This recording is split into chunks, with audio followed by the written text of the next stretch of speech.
रीतलाल यादव तो क्रिमिनल है ही, गुंडा मवाली है ही। दही गोप जो खलास हो गया वो भी कोई महात्मा जी नहीं थे। दही गोप भी क्रिमिनल था, वो भी भूमाफिया था। ये अपराधियों की बीवियों के लिए भाजपा के दरवाजे हमेशा खुले रहते हैं। मुझे सबसे बेहतर नोटा ही बटन लग रहा है, क्योंकि एक तरफ नागनाथ है, एक तरफ सांपनाथ है।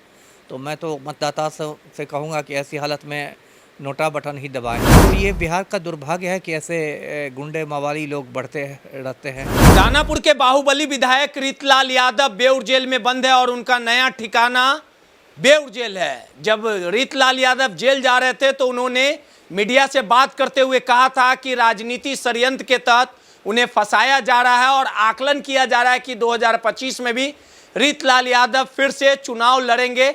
लेकिन रीतलाल यादव की फजीयत बढ़ सकती है, क्योंकि इस बार दानापुर के चुनावी मैदान में दही गोप रंजीत राय, जिनकी विगत कुछ महीने पूर्व हत्या कर दी गई थी, उनकी भी पत्नी चुनाव लड़ सकती है, जिनका नाम प्रियंका कुमारी है।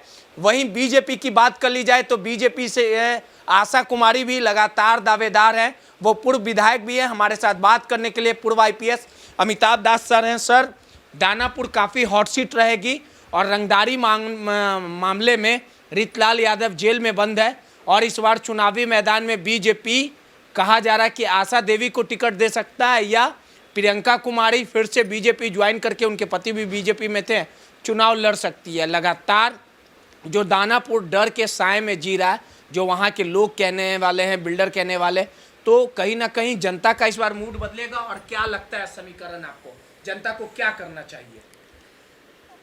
अब जनता को क्या करना चाहिए? अब जनता के सामने तो कई बार ये दिक्कत आती है कि एक तरफ नागनाथ रहता है, एक तरफ सांपनाथ रहता है। जैसे कि रीतलाल यादव तो क्रिमिनल है ही, गुंडा मवाली है ही, जेल में है और कोई शक नहीं इस पर। रंगदारी, अपहरण, कितने मामले हैं, अभी बिल्डर की शिकायत बढ़ गया है। लेकिन दही गोप जो खलास हो गया वो भी कोई महात्मा जी नहीं थे। दही गोप भी क्रिमिनल था, वो भी भूमाफिया था, ये बदमाश आदमी ही था। और उसकी पत्नी यदि प्रियंका कुमारी आती है तो ऐसा नहीं कि कोई बहुत वहाँ पर अच्छी हालत हो जाएगी। तो अगर मैं तो ये कहूँगा कि यदि दो अपराधियों के बीच ही यदि जनता को चुनाव है तो नोटा बटन दबाना चाहिए, है ना। ईवीएम पर एक नोटा बटन होता है जो आखिरी बटन होता है। मतलब उसका मतलब है कि यदि आपको कोई उम्मीदवार पसंद नहीं हो तो आप नोटा बटन दबा दीजिए।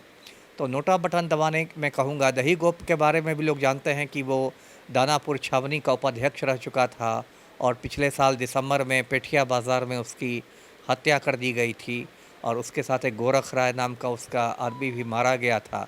और दही गोप की हत्या के बाद जिस तरह से राम कृपाल यादव भाजपा का जो नेता है वो लोग छाती पीटते गए थे, उसी समय लगा था कि हो सकता है उसकी पत्नी को भाजपा में लाने की कोशिश की जाए। आप जानते हैं भाजपा परम पाखंडी पार्टी है, बड़ी बड़ी बातें करती है, शुचिता की बात और राष्ट्रवाद की बात, लेकिन अपराधियों के लिए या अपराधियों की बीवियों के लिए भाजपा के दरवाजे हमेशा खुले रहते हैं। जिस आशा देवी की बात आप कर रहे हैं उसका पति भी क्रिमिनल था, सत्यनारायण सिन्हा। जब मैं पटना का रेल एसपी हुआ करता था तो दानापुर रेलवे स्टेशन पर ही उसकी हत्या हुई थी और दानापुर रेल थाने में ही वो केस दर्ज हुआ था। मुझे आज भी याद है कि मैंने सत्यनारायण सिन्हा का पूरा आपराधिक इतिहास पुलिस मुख्यालय को भेजा था कि ये कितना बड़ा क्रिमिनल, हाँ बड़ा क्रिमिनल था और बाहुबली था और उसका लंबा चौड़ा आपराधिक इतिहास था। तो वो भी गैंगवार में मारा गया था। जी, क्या कुछ इतिहास रहा है दानापुर का सर? सत्यनारायण जो पहले विधायक थे वो कितने बार टर्म रहे, उन किस प्रकार से उनकी हत्या हुई, फिर रीतलाल कैसे पनपा, उसके बाद अब देखिए कि कई दावेदार हैं, उनकी पत्नी है प्रियंका कुमारी है और रीतलाल है। कितना कड़ा मुकाबला होगा और कौन बेहतर होगा दानापुर के भविष्य के लिए? अब ये जो उम्मीदवारों का नाम बता रहे हैं इसमें तो मुझे सबसे बेहतर नोटा ही बटन लग रहा है, क्योंकि एक तरफ नागनाथ है, एक तरफ सांपनाथ है। तो मैं तो मतदाता से कहूँगा कि ऐसी हालत में नोटा बटन ही दबाएं। अब देखिए ये पूरे बिहार में, ये बस दानापुर की कहानी नहीं है, पूरे बिहार में ऐसा है कि जो कहते हैं ना कि संदूक और बंदूक की राजनीति होती है। मतलब संदूक का मतलब हुआ धन बल, मनी पावर, और बंदूक का मतलब हुआ बाहुबल, मसल पावर। तो पूरे बिहार में ये होता है कि जो आदमी संदूक और बंदूक के हिसाब से मजबूत होता है वो चुनाव जीतता है, चाहे वो पंचायत का चुनाव हो या विधानसभा का हो या लोकसभा का हो। और इसमें पब्लिक की भी गलती है, राजनीतिक दलों की तो गलती है ही कि वो ऐसे उम्मीदवारों को वोट देते हैं, और पब्लिक की भी गलती है कि वो ऐसे उम्मीदवारों को जिता भी देती है। जैसे रीतलाल यादव ही है, ये पहले कथुआ का मुखिया हुआ करता था और बाद में फिर ये विधायक बन गया। हो सकता है फ्यूचर में कभी सांसद बन जाए।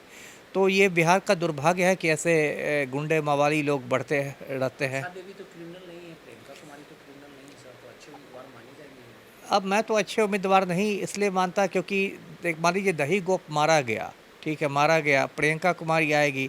तौर पे पूर्व आईपीएस अमिताभ दास सर थे और जिस प्रकार से लगातार दानापुर की जो सीट है वो काफ़ी हॉट सीट है। कई दावेदार हैं, जब 2025 का चुनाव आएगा कौन कौन चुनाव दानापुर से लड़ेंगे ये तो आने वाला समय ही बताएगा, लेकिन दानापुर की जो लड़ाई रहेगी वो काफ़ी कांटों भरा रहेगा। सहयोगी आफ्ताब के साथ रोहित, नटराज न्यूज़, पटना।